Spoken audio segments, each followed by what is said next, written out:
desaparece a la compresión, y eso es lo que hace la diferencia con otras lesiones, a lo mejor rojas o de aspecto hemorrágico, que al comprimirlas desaparecen. La característica principal de esto es que no desaparece a la compresión. Las podemos clasificar como púrpuras vasculares, en donde el número y cantidad de plaquetas y la función plaquetaria va a estar normal. Las púrpuras trombopáticas, donde hay un fallo cualitativo del componente plaquetario, o sea, el número de las plaquetas van a estar normales, pero su función va a estar alterada. Y los púrpuras trombocitopénicos, donde hay un problema cuantitativo del componente plaquetario, o sea, las plaquetas van a estar disminuidas y no van a poder ejercer su función en forma normal. Según el tamaño, los podemos clasificar en petequias, como la figura número 1, que son estas lesiones, aquí en el párpado, donde vemos estas lesiones puntiformes, que si uno las apretara, no desaparecen, quedan exactamente igual, son menores a 2 milímetros. El púrpura, que son lesiones de 2 milímetros a 1 centímetro, como en este caso en particular, principalmente estas lesiones, y las equimosis cuando esta lesión mide más de 1 centímetro. Las vasculitis o los púrpuras no trombocitopénicos los podemos clasificar en vasculares no inflamatorios, y aquí los principales son las causas congénitas, como las malformaciones vasculares o trastornos del tejido conectivo, como el púrpura de Ehlers-Danlos, o en los casos de déficit de factores de la coagulación. Ahí el problema principal no va a estar dado por las plaquetas, sino principalmente por el déficit de los factores de coagulación. Y las vasculares no inflamatorias adquiridas, principalmente las mecánicas, con un golpe fuerte o producto de un daño endotelial. En el caso de las inflamatorias, aquí aparecen las vasculitis de grandes y mediano vaso, como en la poliarteritis nodosa, y las vasculitis de pequeño vaso, como el síndrome de Chorley-Jenner, en el caso del VIH, y en algunas colagenopatías.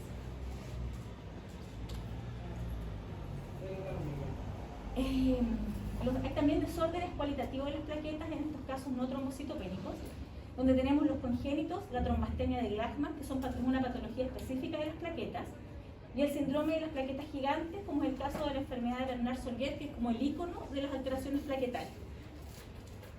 En el caso de los adquiridos, tenemos la insuficiencia renal aguda o crónica, en donde las plaquetas van a estar en cantidad normal, pero van a funcionar en forma inadecuada debido a las alteraciones metabólicas producto de la insuficiencia renal. Lo mismo ocurre en el caso de las enfermedades hepáticas o cuando uno consume aspirina. La aspirina inhibe la ciclooxigenasa 2, que es una de las proteínas importantes de las plaquetas, y se queda permanentemente pegada y unida al sitio de acción y deja las plaquetas inoperantes. Por lo tanto, en cantidad las plaquetas van a estar normales, pero no van a poder ejercer su acción en la trombosis o en la generación del trombo cuando uno tiene una herida o un golpe. Por otro lado, tenemos las trombocitopénicas, o sea, cuando las plaquetas están bajas. Esto ocurre por varios mecanismos. Tenemos por aumento de la destrucción, en algunos casos no inmunes, como el síndrome hemolítico urémico o el CHU, que van a escuchar muchas veces, que no es una enfermedad no tan rara en los niños, dada por esta bacteria, principalmente asociada al Escherichia coli y también algunos virus. Aquí el problema principal es a nivel de pequeño y mediano vaso, que se altera en su morfología y inflamación, por lo tanto los glóbulos rojos no logran pasar bien y se destruyen. Al producir esto, se empiezan a acumular trombos y las plaquetas quedan pegadas en estos trombos, son partes del trombo, y al hacer un conteo hay una disminución de su circulación. Tenemos también el púrpura trombocitopénico trombótico, o PTT, que es una condición más frecuentemente diagnosticada en adultos, pero también lo hemos visto con cierta frecuencia en niños. En los hemangiomas, como el síndrome de Casa-Bach-Merritt, en donde también hay un secuestro de plaquetas y destrucción de plaquetas mayor al habitual, por lo tanto también el conteo va a ser menor. Cuando hay circulación turbulenta, por ejemplo en el caso de un bypass gástrico que esté funcionando más o menos mal, en la estenosis aórtica o en los reemplazos valvulares.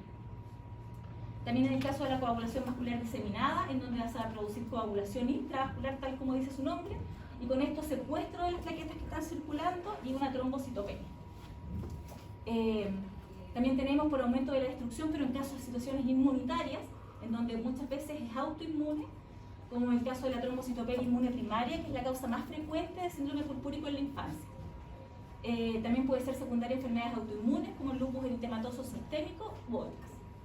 Y también tenemos por secuestro, donde aquí el rey es el hiperesplenismo, en donde el vaso puede alcanzar a almacenar hasta el 75% de las plaquetas circulantes. Entonces, en casos, por ejemplo, de varices esofágicas, hipertensión, de toda el área digestiva, el vaso puede crecer. En el caso, por ejemplo, del alcoholismo crónico, y puede almacenar una cantidad de plaquetas impresionantes y podemos tener trombocitopenia. O en enfermedades de depósito, que muchas de estas enfermedades de depósito, el vaso y el hígado, son una fuente importante donde se ubican las células de depósito y crecen, y también producen este mismo efecto de secuestro. Entonces, el examen físico aquí también va a ser importante, porque si encontramos una hepatoesplenomegalia o esplenomegalia, podemos tener la respuesta a la causa de la trombocitopenia. También tenemos trombocitopenias por defectos en la producción. En el caso de las situaciones congénitas, las pancitopenias constitucionales, como el síndrome de Fanconi, que lo que produce esta enfermedad es una pancitopenia generalmente, porque hay un problema con a nivel de la fábrica de la sangre, de la médula ósea, con las células madre. Entonces, están alteradas, tienen una mutación genética que impide el normal funcionamiento. Por lo tanto, se producen menos plaquetas, pero además tampoco se produce bien el resto de las series hematológicas. Hay algunas condiciones genéticas que son específicas de las plaquetas, como la trombocitopenia amigacariocítica, que son rarezas, igual que el síndrome de trombocitopenia con agenesia de radio. Generalmente estas las van a estudiar nuevamente en más profundidad en la parte de neonatología, porque son situaciones que uno ve cuando el paciente nace. También tenemos por defecto, por las adquiridas en estos casos, la anemia aplásica, que puede ser secundaria a alguna infección viral. Las hepatitis es una de las causas, que tenemos la anemia aplásica secundaria hepatitis, y a veces es idiopático y no se sabe la causa. Infiltración medular por algunos tumores o por leucemia. Las infecciones virales como Epstein-Barr, VIH, parvovirus o rubiola. Y secundaria a medicamentos. Dentro de estos tenemos a las digoxinas y a las sulfas. Dependiendo de la edad, vamos a encontrar diferentes tipos de púrpura. En el recién nacido, el rey de todos estos púrpuras es el púrpura fulminans, que es una enfermedad gravísima. Es un déficit de proteína C o S, que participan dentro de la coagulación sanguínea. También tenemos la enfermedad hemorrágica del recién nacido por déficit de vitamina K. Por eso que a todos los recién nacidos, a las pocas horas de vida, se pone una vitamina K. Las coagulopatías hereditarias, como la hemofilia, pero es raro que produzcan un síndrome purpúrico en el periodo recién nacido, pero puede ser. Generalmente producen hemorragias intracranianas o hematomas gigantes que no son explicados por el parto mismo. Y algunas infecciones congénitas, principalmente el TORCH. Este es el púrpura fulminans neonatal. Es una enfermedad grave, menos mal que es poco frecuente, causada, como les dije previamente, por estas deficiencias congénitas. En algunos casos pueden ser adquiridas, pero en este caso estamos hablando de una condición congénita de proteína C o S. Tiene una alta mortalidad, al menos que se realice, por supuesto, un diagnóstico precoz y también se inicia el tratamiento en forma precoz. Lo que puede retrasar el tratamiento muchas veces es que pasa esto y piensan que el recién nacido está infectado y uno empieza con tratamiento antibiótico y poner cosas, y al final en realidad no era una infección, sino que era este déficit de estas proteínas que participan en la coagulación. Fue descrito por primera vez en 1962 y es considerada una de las pocas emergencias hematológicas potencialmente mortales en el periodo neonatal. Lo que produce es una formación de coágulos intravasculares diseminados, lo que conlleva necrosis de la piel y también de otros órganos. Evoluciona rápidamente a una falla multiorgánica secundaria a estas trombosis de los pequeños vasos sanguíneos y de mediano calibre. Esta incidencia no ha sido bien reportada en la literatura, dado que es un trastorno poco común y generalmente uno ve casos reportados en forma aislada como case report o una serie de casos pequeños. Bueno, aquí están nuevamente las causas: deficiencia homocigota de proteína C o proteína S. También tenemos algunas causas adquiridas que se las podemos ver en recién nacidos en casos de sepsis severas por consumo, o en niños más grandes por infecciones, una coagulación diseminada producto de otra enfermedad, una trombosis venosa aguda que sea extensa, anticuerpos antifosfolípidos, bypass cardíaco, disminución en la síntesis de estos productos. Principalmente esta disfunción de la síntesis, ambas proteínas se generan en el hígado, por lo tanto una disfunción hepática severa nos va a producir lo mismo. En el caso de la galactosemia, de cardiopatías congénitas severas o terapia con warfarina. El tratamiento es plasma fresco congelado o concentrados altamente purificados duplicados de proteína C que no existen en Chile, así que generalmente lo que se usa es plasma fresco congelado, que contiene ambas proteínas, proteína C y proteína S. Además, esto se adjunta a una terapia anticoagulante. En niños en general, lo que más usamos son las heparinas de bajo peso molecular. Por otro lado, tenemos el púrpura de Chorley-Henoch, que también es uno de los púrpuras frecuentes con los que se van a encontrar. Es la vasculitis leucocitoclástica más común de la infancia. Se presenta entre los 2 y los 6 años de edad. La etiología es desconocida, pero muchas veces hay asociaciones con infecciones estreptocócicas, tuberculosis, con virus y algunos fármacos como la penicilina, ampicilina y eritromicina. Y no es raro, es una condición que se van a encontrar con más de una vez en algún servicio de urgencia, en que el paciente estaba tomando algún medicamento, generalmente amoxicilina, y llega con unas lesiones que vamos a ver. Llega con esto. Pero el niñito se ve bien, en realidad está impecable, no tiene mayores problemas, nos vamos a asustar, posiblemente le tomemos hemograma. El hemograma va a estar normal y vamos a tener esta condición. ¿Cómo se produce? Es una vasculitis mediada por inmunoglobulina A de los pequeños vasos. Hay un aumento en la producción de inmunoglobulina A, incremento en los inmunocomplejos circulantes y depósito de inmunoglobulina A cuando uno realiza biopsias de piel o del riñón.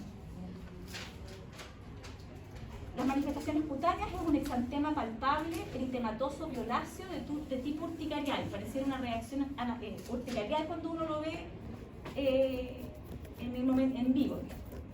La gracia que tiene es que es simétrico y generalmente afecta a los miembros inferiores y glúteos preferentemente. En ninguna otra parte hay. Es súper simétrico, esa es una de las características. Si bien esa es la forma más frecuente, también puede ser los brazos y generalmente es en los dos y en las mismas partes. Eso es lo que la diferencia de otras alteraciones. Esta púrpura de Chorley-Henoch también se puede producir en lactantes menores de 2 años y se va a manifestar de una forma un poco distinta, que es un angioedema de cara, cuero cabelludo, dorso de las manos y pies. También se llama, lo van a poder encontrar en la bibliografía, como edema agudo hemorrágico o vasculitis aguda leucocitoclástica benigna. Es el mismo púrpura de Chorley-Henoch mediado por inmunoglobulina A, pero en lactantes en menores de 2 años, o sea, en lactantes. El tratamiento generalmente no hay que hacer nada, es mirarlo, suspender el medicamento que está usando en el momento, y en algunos casos en particular uno podría usar corticoides cuando las lesiones son muy extensas o molestan mucho. Por otro lado, tenemos la trombocitopenia inmune primaria, que es el PTI, que también van a escuchar hablar mucho de él porque no es tan raro en pediatría y se van a encontrar con más de algún caso. Es una enfermedad hematológica inmune más frecuente en los niños y se caracteriza por trombocitopenia aislada de menos de 100.000 plaquetas por milímetro transitorio o persistente. Y la gracia que tiene es que tiene ausencia de alguna causa subyacente. No le encontramos generalmente causa. Habitualmente es de corta duración, pero lamentablemente hay un grupo pequeño de pacientes en que esta condición no se resuelve nunca y es de por vida. El 90% de los pacientes se recupera a los 12 meses y la media edad de presentación son los 5,7 años, pero el rango varía entre 1 y 10 años.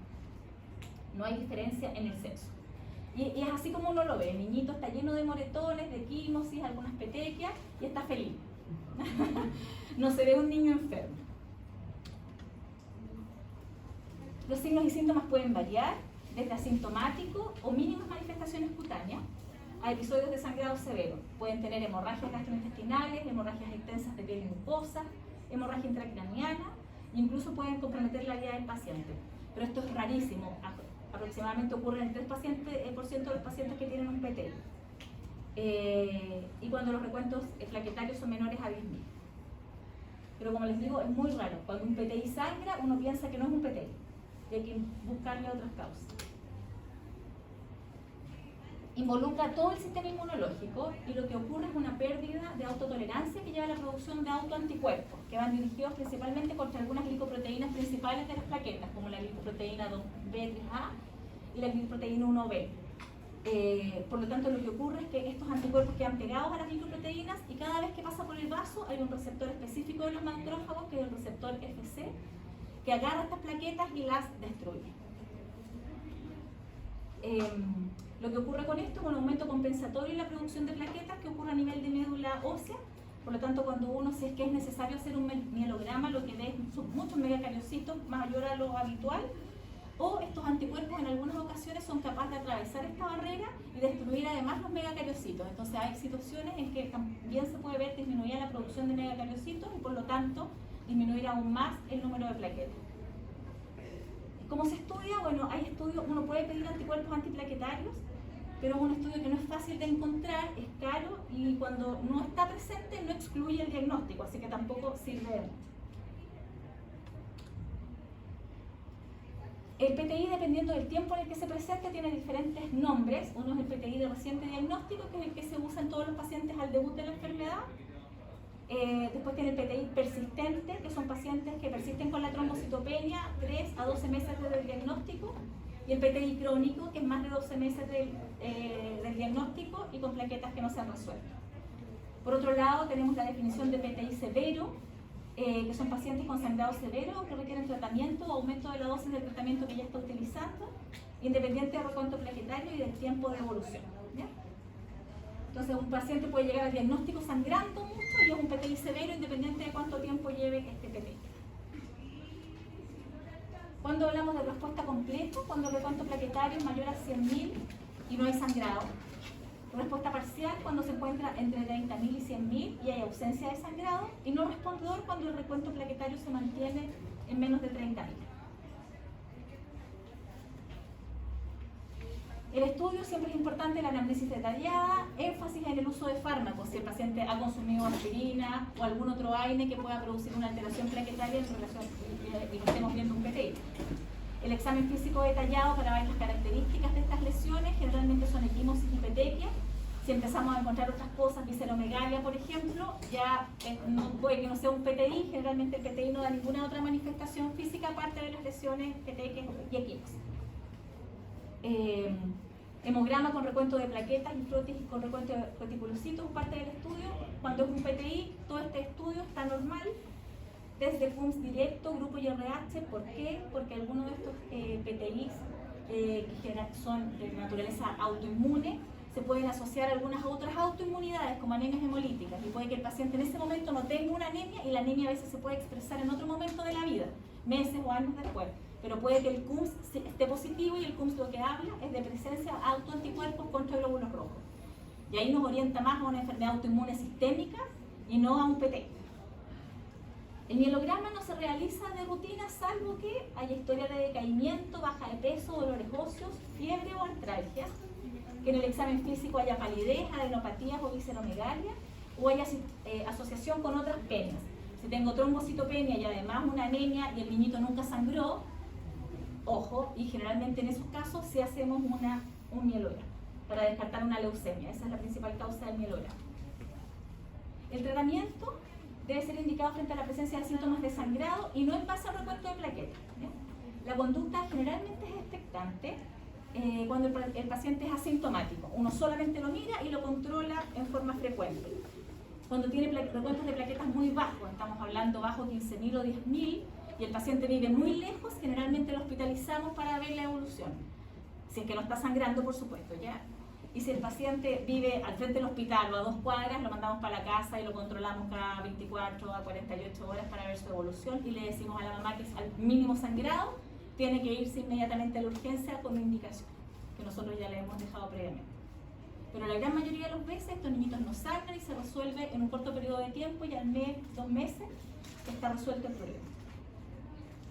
El objetivo es tratar en casos de los pacientes que vamos a darle algún tratamiento, es lograr un recuento de plaquetas hemostásicamente seguro, no necesariamente llegar a plaquetas normales de más de 150.000, sino que asegurar un número de plaquetas que no los haga sangrar. El tratamiento de primera línea, en el caso de los pacientes sangradores o asintomáticos, es el uso de corticoides o inmunoglobulinas. En la literatura van a encontrar algunas diferencias en el tratamiento. Hay algunos que les gusta más iniciar con corticoides, otros que indican las inmunoglobulinas.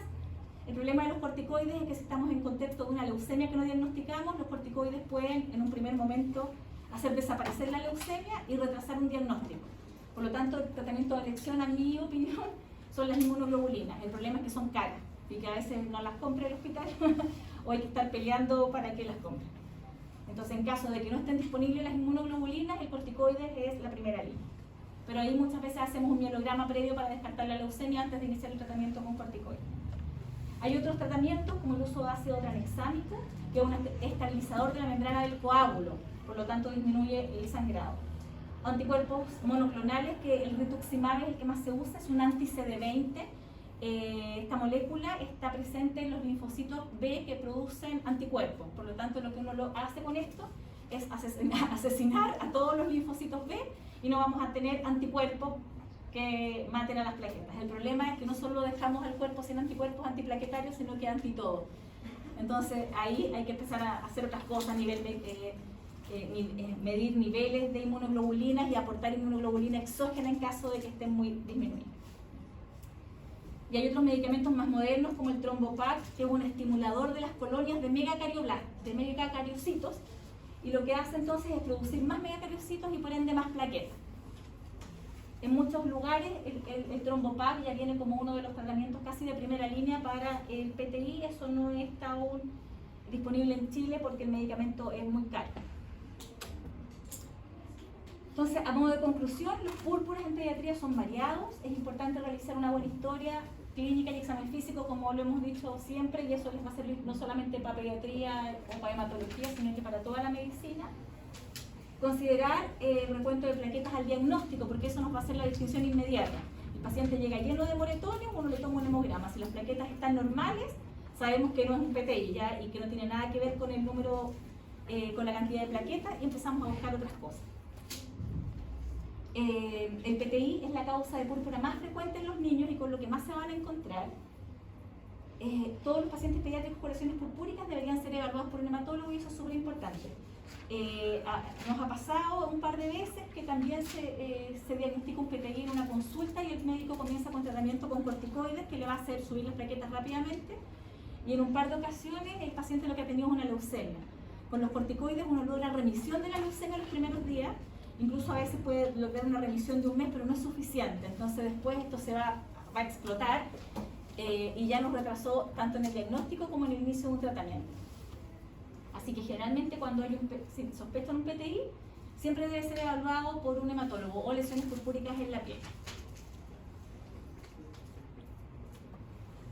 ¿Tienen alguna pregunta? O fue mucho. Aquí hay un montón de patologías. Y los niños, como les digo, lejos lo que se van a encontrar es con el púrpura de Chorley-Henoch asociado tanto a infecciones virales como a medicamentos.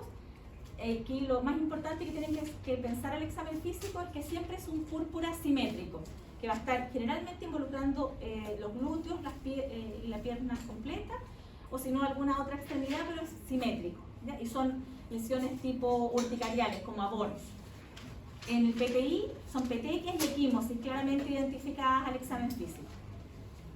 Y esas son las situaciones más importantes. En el caso del neonatal, el púrpura fulminas es una condición gravísima que lo tienen que tener en la mente.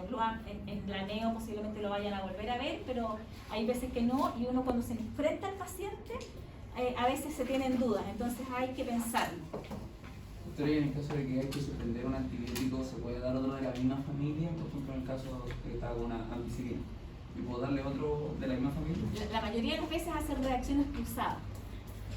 Y muchas veces el antibiótico, ahí hay que hacer nuevamente una buena historia, porque muchas veces el antibiótico estaba de más.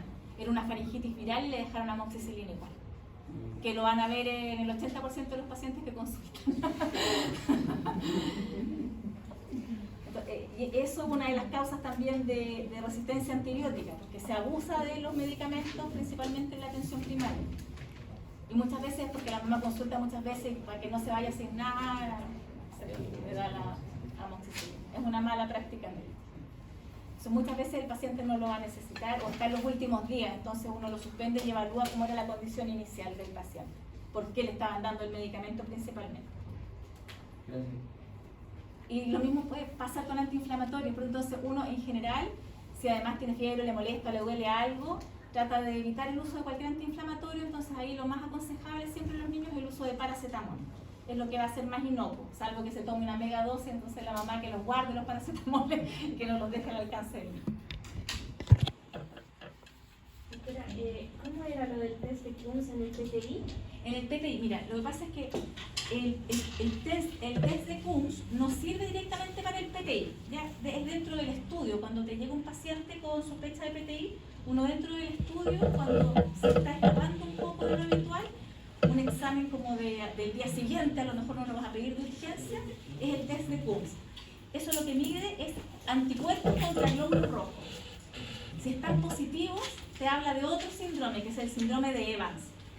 El síndrome de Evans es una anemia hemolítica autoinmune asociado a un púrpura trombocitopénico inmune. Y esa es otra enfermedad que no tiene nada que ver con el PTI. El síndrome de Evans, bueno, a veces se antepone al desarrollo de alguna enfermedad sistémica inmunológica como un lupus u otra, o puede ser parte de enfermedades incluso inmunológicas, como inmunodeficiencias combinadas, por ejemplo. Entonces, es raro de pensar porque el paciente tiene una inmunodeficiencia, pero sí puede crear anticuerpos contra el mismo. Y en esas ocasiones en particular, por ejemplo, en el caso de las inmunodeficiencias combinadas, a veces la indicación del tratamiento, porque esto cada vez va peor, no va para mejor, y a veces el tratamiento que hay que hacer es el trasplante medulóseo.